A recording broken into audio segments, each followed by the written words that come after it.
नमस्कार। जैसा कि मेरा इंट्रोडक्शन हो चुका है, पहले तो मैं आप लोगों का बहुत धन्यवाद करती हूँ कि आप लोगों ने हमें यहाँ पे बुलाया और हमें आप लोगों के साथ रूबरू होने का मौका मिल रहा है। मैं अपनी इंट्रोडक्शन दे दूँ, मेरा नाम नीना चौहान है और मैं एसोसिएट प्रोफेसर हूँ regional horticulture research station Mashobra में। और मैं पिछले 10 और फ्रूट साइंटिस्ट हूँ। तो आप समझ सकते हैं कि फ्रूट साइंटिस्ट अब क्या काम होता होगा इनका, ठीक है। तो मैं पिछले 10 साल से जो हूँ वो मशोबरा में कार्यरत हूँ। तो जैसे कि डॉक्टर संगीता ने बताया कि ये जो प्रोजेक्ट है ये शीतोष्ण फलों की माइट की पहचान एवं उनके प्रबंधन पे है। तो माइट हम तभी देख पाएंगे या उसका प्रबंधन कर पाएंगे जब उसमें पहले कहीं हमारे पास एक बगीचा होगा। तो मेरा काम वहीं से शुरू होता है।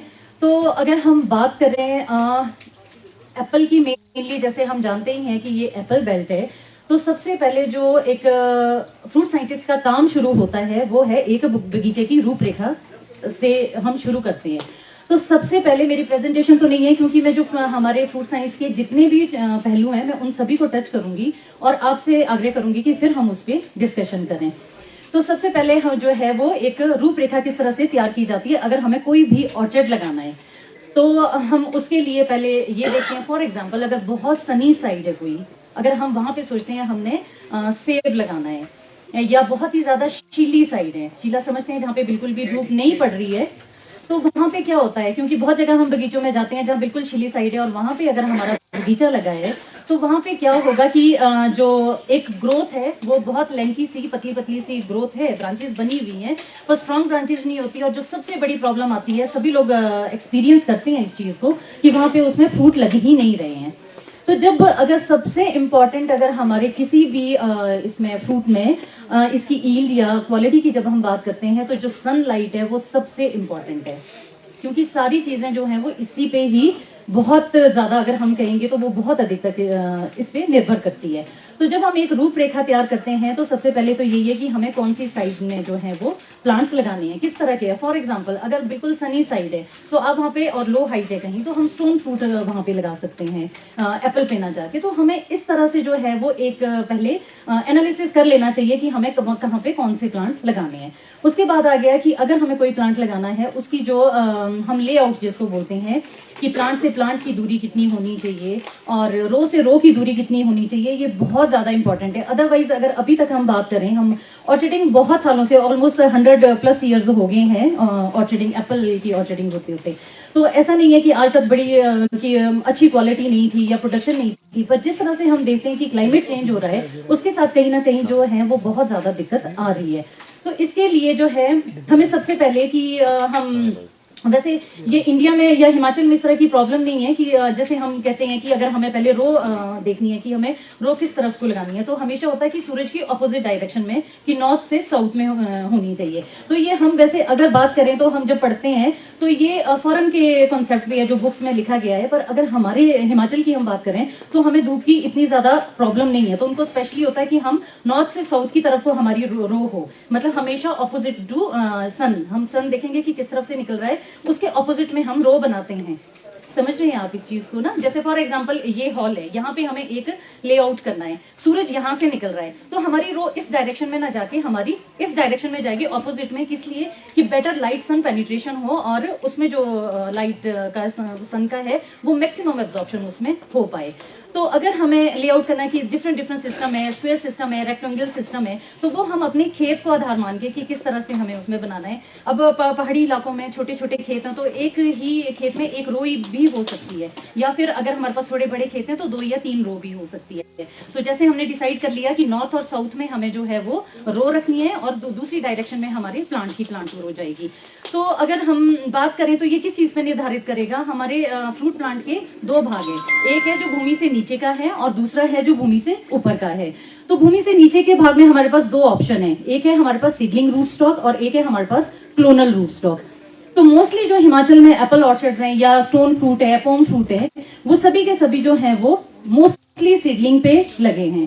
किस वजह से वो सीडलिंग पे लगे हैं? आज की डेट में जो है वो हाई डेंसिटी का बहुत ज्यादा कॉन्सेप्ट चल रहा है और एक हमारे पास वर्ल्ड बैंक फंडेड प्रोजेक्ट भी है जिसमें हम हाई डेंसिटी प्लांटिंग पे काम कर रही है। पर मैं एक चीज कहना चाहूंगी कि अगर किसी के पास पानी है और आप बहुत ज्यादा ऑर्चर्ड में कंटिन्यूसली आप उसको देख सकते हैं और लैंड फ्लैट है, फर्टाइल है, तभी आप रूट स्टॉक की तरफ जाएं, सिर्फ एक देखा देखी में ना जाएं। जिनके पास ये फैसिलिटीज हैं वो ही करें। और अगर आप के पास ये फैसिलिटीज नहीं है तो आप सीडलिंग रूट स्टॉक पे जाएं। और सीडलिंग रूट स्टॉक पे जो है वो distance different, seedling root stock पे भी अगर हमें फिर लेआउट करना है, डिस्टेंस देना है कि प्लांट टू प्लांट और रो टू रो कितना होना चाहिए। अगर हम एक ट्रेडिशनल ऑर्चर्डिंग की बात करें जो पहले की है, वो कितने पे लगते थे? मोस्टली 6x6 और 5x5 में। तो सीडलिंग और वेराइटी कौन सी थी हमारे पास? डिलीशियस वेराइटीज, रॉयल डिलीशियस है, टॉप रेड है, वांस डिलीशियस है, red gold pollinizer golden delicious है। पर जैसे जैसे क्लाइमेट चेंज हुआ है तो उसके साथ साथ, क्योंकि जब इन वेराइटीज में प्रॉब्लम आने लगी किस चीज की, एक तो स्पर फॉर्मेशन की और दूसरी जो है वो कलर डेवलपमेंट की, तो धीरे धीरे चेंज हुआ। इसीलिए जो है वो स्पर वैरायटीज हैं जो वो इंट्रोड्यूस करनी पड़ी।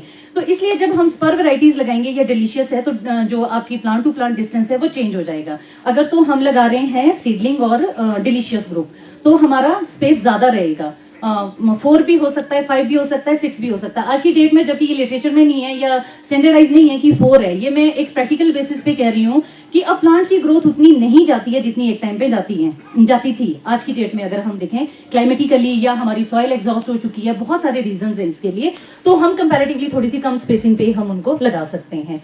और अगर हमें स्पर लगाने हो तो हम 3 और 4 पे भी जो है वो सीडलिंग पे जा सकते हैं। जब हमने ये निर्धारित कर लिया कि हमने कौन सी रूट स्टॉक लगाना है या वैरायटी लगानी है, तो उसमें जैसे गड्ढे बना के हमने लेआउट कर लिया और प्लांट लगा दिया, उसके बाद जो है वो हमारा क्या शुरू होता है, उसके बाद उस पौधे को तैयार करना। अब क्लोनल रूट स्टॉक की बात करते हैं। क्लोनल रूट स्टॉक में हमारे पास जो अवेलेबल हैं अभी, जो यूनिवर्सिटी की तरफ से हमारी पीओपी में भी हैं, तो वो मोस्टली एम सीरीज और एमएम सीरीज है। फॉर एग्जांपल M9 है, आपके पास M27 है जो ड्वार्फेस्ट है, M7 है और MM106 है, MM111 है, मर्टन 793 है। तो इनकी सबकी जो है वो अपनी अपनी विशेषताएं हैं कि कोई किसी पर्टिकुलर डिजीज के लिए रेजिस्टेंस है, कोई पर्टिकुलर इंसेक्ट के लिए रेजिस्टेंस है। और अगर हमें हाई डेंसिटी प्लांटिंग करनी हो तो हमें ड्वार्फ रूट स्टॉक पे जाना पड़ेगा। पर हम एक चीज इसमें देख सकते हैं कि अगर हम M9 लगानी तो हमें कोशिश करनी चाहिए कि फिर हम उस पे स्पर वेराइटीज ना लगाएं, क्योंकि वो बहुत ही कम, क्योंकि दोनों कॉम्बिनेशन हम बना रहे हैं ड्वार्फ के। मतलब हम इस तरह से कर सकते हैं कि अगर हमारे पास ड्वार्फ रूट स्टॉक है M9 है तो हम थोड़ी सी उस पे जो है वो विग्रस वैरायटी लगाएं, और अगर हम स्पर वैरायटीज लगाना चाह रहे हैं तो हम सेमी विग्रस और विग्रस रूट स्टॉक की तरफ जाएं।